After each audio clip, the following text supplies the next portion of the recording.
بسم اللہ الرحمن الرحیم۔ تم اللہ تعالیٰ کے ذکر میں دل لگا لو، سکون اور اطمینان تم سے دل لگا لے گا۔ گناہ کے چھوٹا ہونے کی طرف نہ دیکھو، بلکہ یہ دیکھو کہ تم نافرمانی کس کی کر رہے ہو۔ دنیا کے لیے اتنی محنت کرو جتنا یہاں رہنا ہے، اور آخرت کے لیے اتنی محنت کرو جتنا وہاں رہنا ہے۔ بہت نوازا ہے اس پاک ذات نے مجھے، میری عبادت کے برابر ملتا تو شاید کچھ نہ ملتا۔ ایمان اور حیا دو ایسی چیزیں ہیں جن میں سے ایک چلی جائے تو دوسری خود بخود ختم ہو جاتی ہے۔ بہت مایوس تھا زندگی سے، پھر آواز آئی حی علی الفلاح۔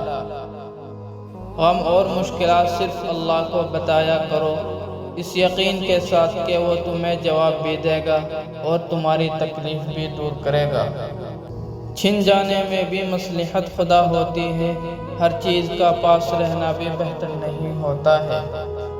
بے شک نماز ہی ساتھی ہوتی ہے، دنیا سے قبر تک، قبر سے حشر تک، حشر سے جنت تک۔ اگر اللہ تمہارا مددگار ہے تو تم پر کوئی غالب نہیں آ سکتا، اور اگر وہ تمہیں چھوڑ دے تو پھر کون ہے کہ تمہاری مدد کرے۔ اور مومنوں کو چاہیے کہ اللہ ہی پر بھروسہ رکھے۔ ہمیشہ یہی سوچ کے جیو کہ میرے رب نے مجھے بہت کچھ دیا ہے، اگر وہ مجھے میرے اعمال کے برابر دیتا تو میرے پاس آج کچھ بھی نہ ہوتا۔